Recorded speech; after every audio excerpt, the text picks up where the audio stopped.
Thank you, Jared. Morning, everybody. Yes, I'm Lauretta Davies. Good to see all these friends and colleagues' faces here this morning. First, I would like to acknowledge the Minang Noongar people, the traditional custodians of the land we're meeting on today, and pay my respect to the elders past and present.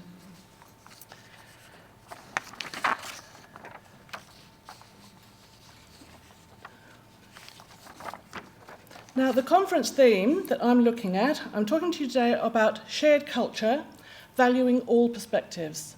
That's all perspectives, including the difficult ones. That's what I'm going to chat to you about, and I'm relating it to the oral history collection work that we've done at Fremantle Prison.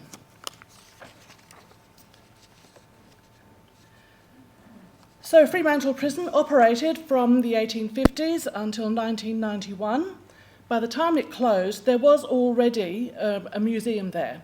The people who were associated with Fremantle Prison knew they were working on a legacy site, so things got started from a museum perspective before it had even closed. Now, Fremantle Prison comes under the Department of Planning, Lands and Heritage, and it's achieved World Heritage status as part of a serial listing of 11 Australian convict sites since 2010. Very busy tourist site, now receiving 220,000 visitors annually.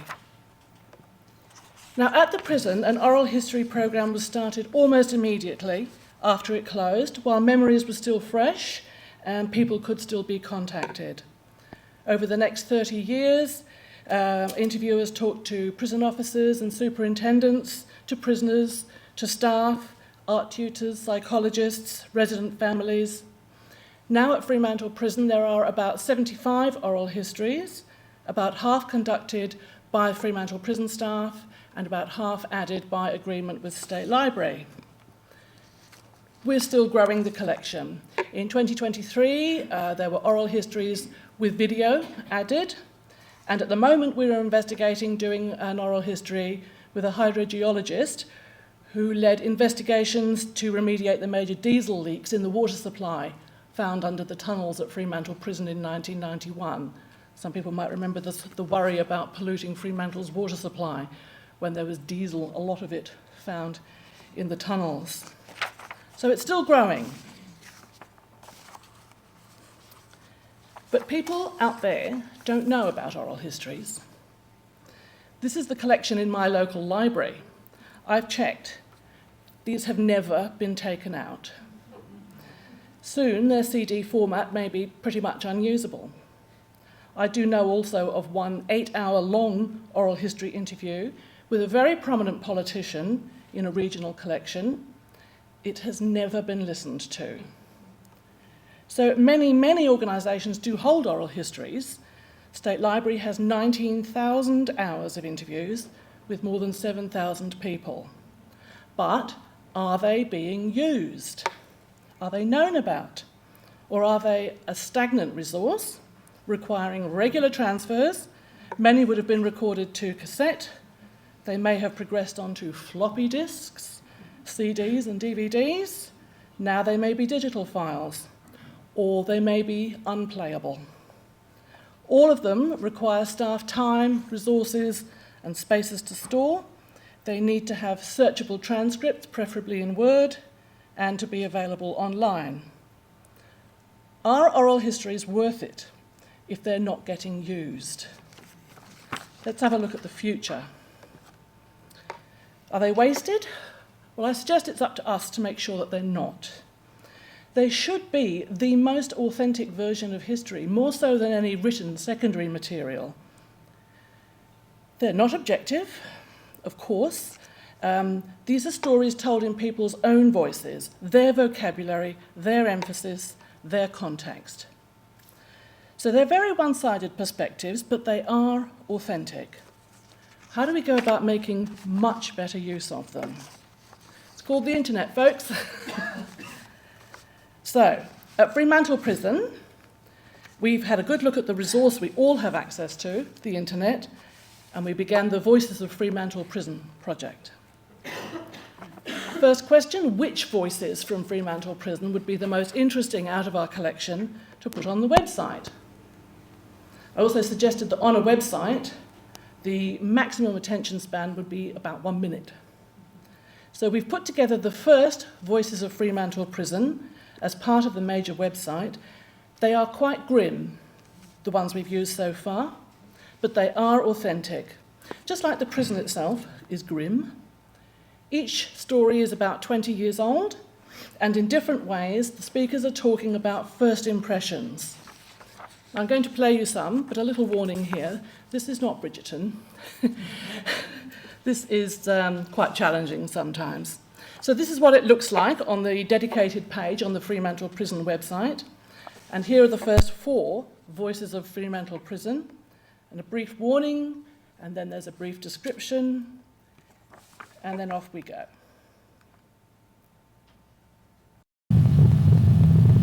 Very alien.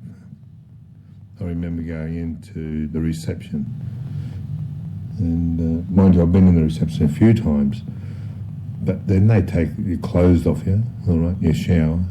I think they had some type of stuff for tinea. You had to step into these type of bath, purpley coloured shit, stain, and then have showers, and then you go through. All the underwear is all second hand. You never get any new underwear. Right? Everything is second hand, being washed, which is very alien at the time.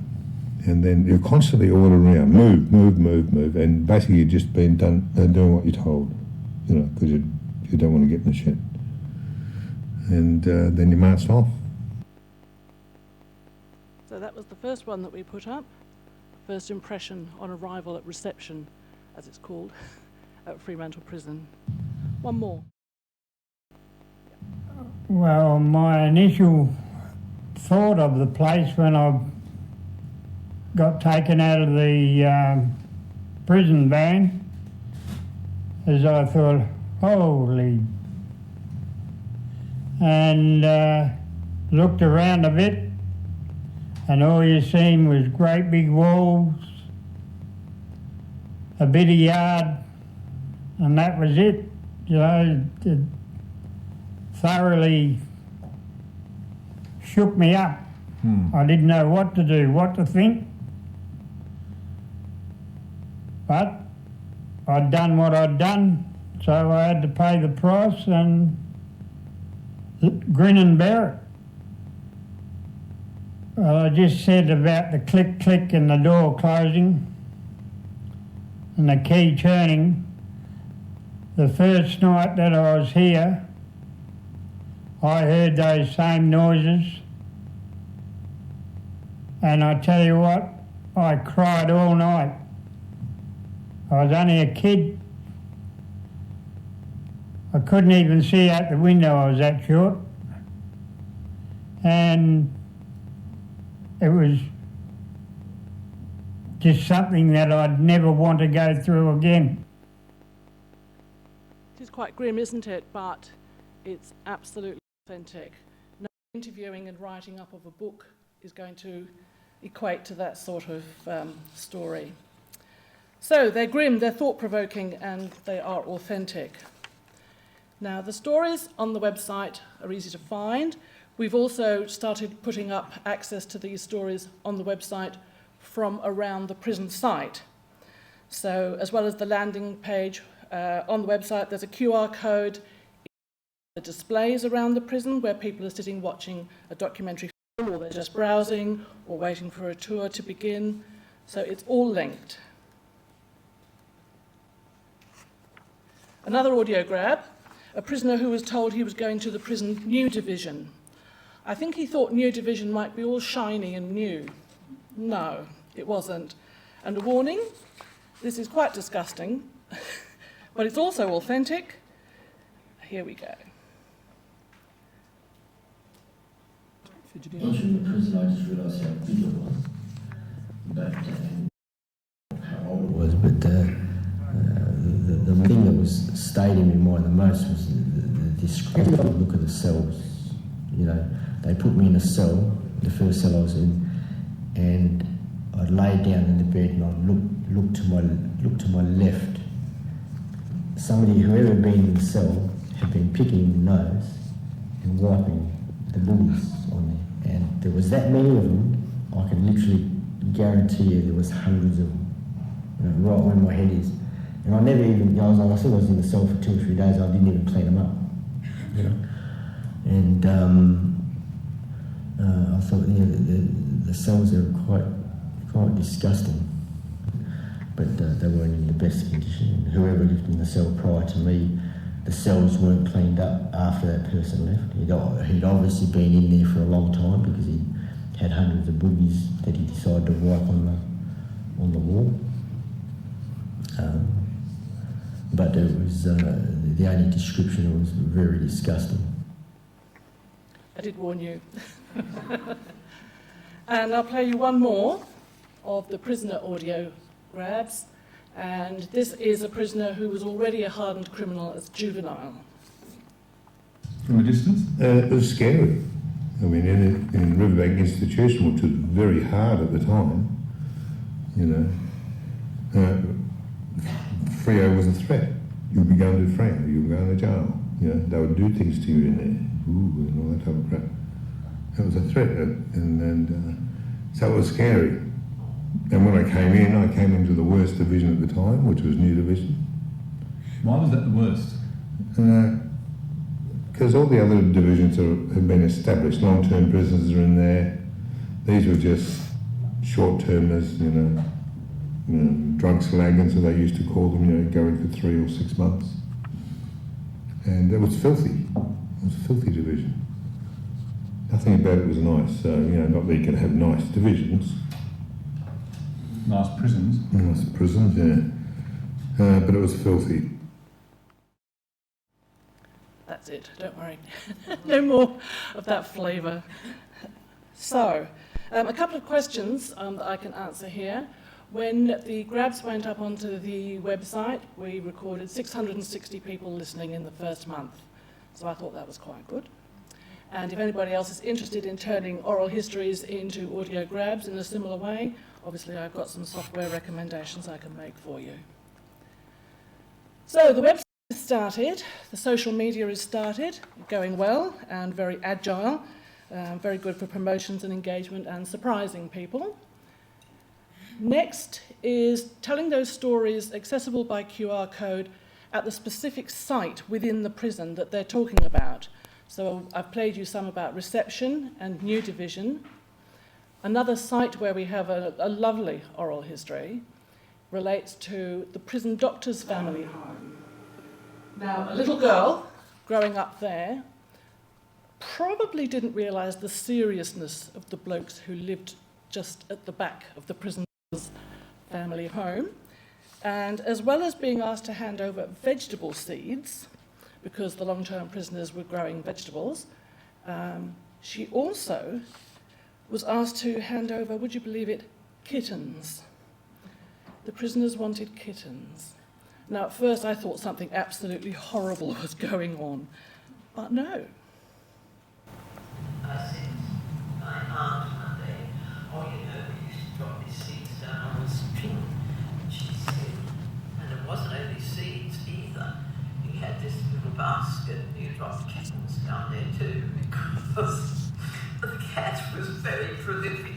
Every year there were kittens galore that we'd either have to murder or give away, and we couldn't always get rid of them. So we put a few kittens that were, mother had them for long enough. We didn't actually want any more kittens, but Mum and Dad didn't seem to do anything about it. Molly was there, increasing the cat population. However, we dropped a few of these kitties in there, and presumably they were enjoyed by the prisoners especially who did the garden. The kittens grew up and became very important parts of the prisoners who were on life sentences in Fremantle Prison. So other ways to use the voices of Fremantle Prison. They are edited sections of long interviews, so you can use them in exhibitions, either as transcripts or via QR codes. They're fantastic to help accessibility. They are, of course, on the website, available anywhere in the world. Visitors who are blind and can't see the printed or audio material around the prison or on the walls out the site or at the tops of stairs can tune into the website and have a listen to things there. They can be added to the existing audio loops that people on tours can take, and we can also put them in hyperlinks. So I'm rewriting the timeline of the prison, and some of those audio grabs could be hyperlinked in the timeline to the prison. They can also fit into award applications and grant applications, because they're very easy and quick to digest. Lots more stories to tell. Aboriginal stories about prisoner art, about prisoners who related to the Carrolup settlement and the Stolen Generations related themes, which are huge at Fremantle Prison. We can use them for scripted performances and monologues. We can share them with partners. There's the chance perhaps one day of a Fremantle medical trail, starting with the Fremantle Prison Hospital, including the first government hospital, the lunatic asylum, now the Arts Centre, and the current Fremantle Hospital, all very linked to the stories that we have in that collection. Now, some of these voices, of course, are long gone, historic. Our next opportunity is to talk with actors who can speak the written words of people who have died. Once upon a time, these were called radio plays. They're not very fashionable now, but it's a perfect opportunity for using our audio material. And some of those voices in their time were very prolific writers, diarists, for example, and the governors of Western Australia, who had a lot to do with Fremantle Prison and wrote a lot about it. One of the main voices, who's long gone, was Captain Edmund Henderson. He's one of the designers and builders of the prison. There are convicts, warders, prison officers. There are many people who are underrepresented in the tours and the stories that we tell at the prison. Women, the impact of imprisonment on Aboriginal people, and what it was like to live nearby the prison. All stories that we can still tell. So I would argue that professionally developed oral history collections are very much still relevant. We also have citizen curators out there with their smartphones, and their interviews could make very interesting additions, but commissioning and using oral histories is still definitely worthwhile, especially with new audiences and our new ways of storytelling. Thank you.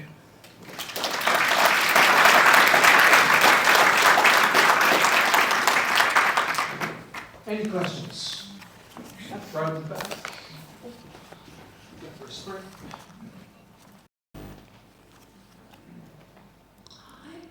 Hi, I'm Alison Atkinson-Phillips. I'm the president of Oral History WA, so thanks for giving a plug for oral history.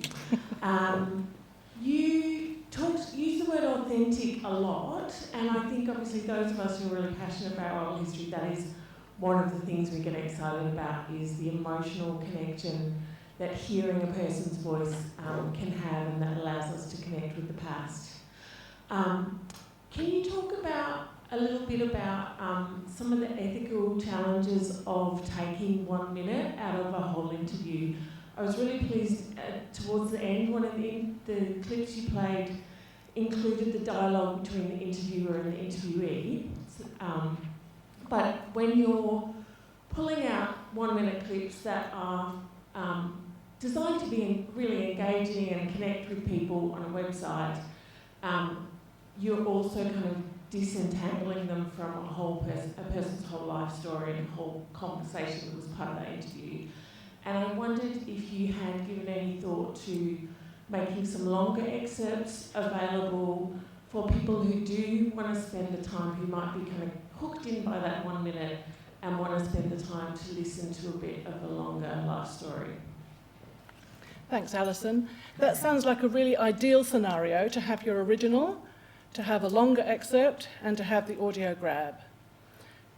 Resources is what it all boils down to. So at the moment, what we're really looking at, I think for many of us, is to have something like audio grabs, only a minute, and I can't defend them as the perfect conclusion, the perfect result. Of course not. And nobody listening to the originals.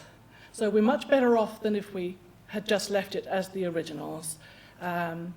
The in various roles I've had, the only times I've managed to get an oral history to someone who hasn't actually asked for it, but I know the information they want is within the oral history, is to send them the word copy.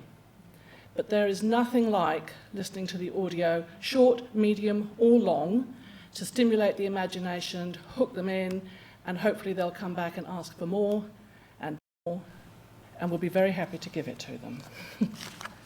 Thank you. Any more questions?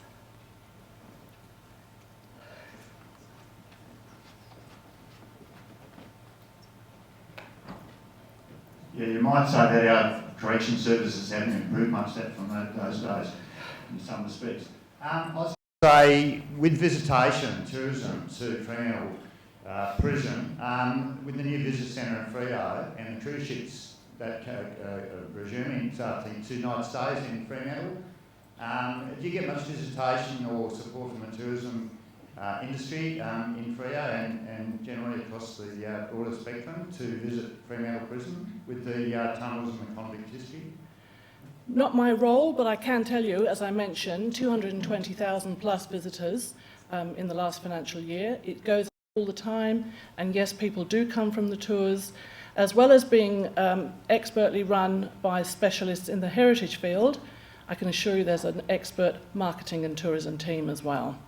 And yes, it's by far the biggest attraction in Fremantle, and I might be right in thinking it's the biggest commercial, semi-commercial attraction in Western Australia. Yes, I'm very aware of the visitors out there. Thank you. Beautiful. Can we have another round of applause, please?